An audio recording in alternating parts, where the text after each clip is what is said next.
नमस्कार, आप देख रहे हैं लाइव मसाला। भारत सरकार ने देश की रक्षा तैयारियों को और मजबूत करने के लिए एक बड़ा फैसला लिया है।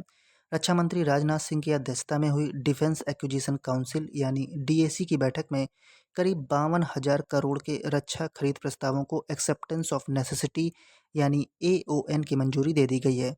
लेकिन क्या आपको पता है कि इस पैकेज में आखिर कौन-कौन से हथियार और तकनीक शामिल हैं और यह फैसला भारत की सुरक्षा के लिए इतना महत्वपूर्ण क्यों माना जा रहा है?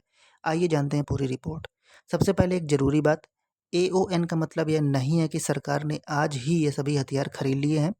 एओएन केवल प्रारंभिक सरकारी मंजूरी होती है। इसके बाद टेंडर, तकनीकी परीक्षण, कीमत तय करने और अनुबंध की प्रक्रिया पूरी की जाती है। यानी वास्तविक खरीद अभी आगे की प्रक्रिया के बाद होगा। इस पैकेज का सबसे बड़ा हिस्सा भारतीय सेना के आधुनिकीकरण पर केंद्रित है। सबसे पहले है आकाश तरंग anti drone electronic warfare system. यह सिस्टम दुश्मन के ड्रोन का पता लगाने, उन्हें ट्रैक करने और उनके जीपीएस तथा संचार सिग्नल को जाम करने में सक्षम होगा।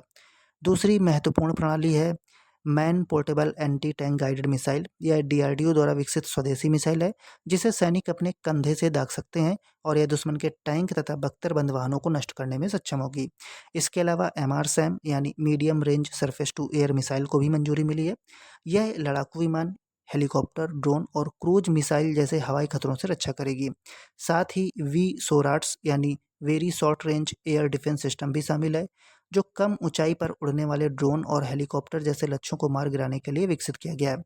भारतीय टैंकों की सुरक्षा बढ़ाने के लिए एक्टिव प्रोटेक्शन सिस्टम को भी मंजूरी मिली है। यह आने वाली एंटी टैंक मिसाइलों को टैंक तक पहुंचने से पहले ही रोकने का प्रयास करता है। इसके अलावा सेना को कामाकाजी ड्रोन भी मिलेंगे।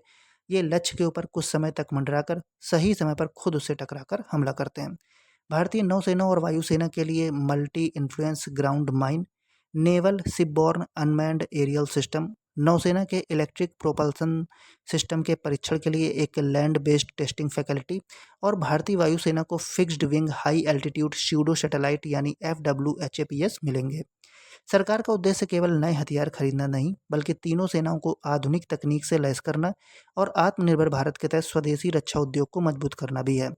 आपकी राय में क्या 52,000 करोड़ का यह रक्षा आधुनिकीकरण भारत की सुरक्षा को नई मजबूती देगा? अपनी राय हमें कमेंट में ज़रूर बताएं। अगर आपको रक्षा, सैन्य तकनीक और अंतर्राष्ट्रीय मामलों की ऐसी ही तथ्य आधारित खबरें पसंद हैं, तो लाइव मसाला को सब्सक्राइब करना ना भूलें। धन्यवाद।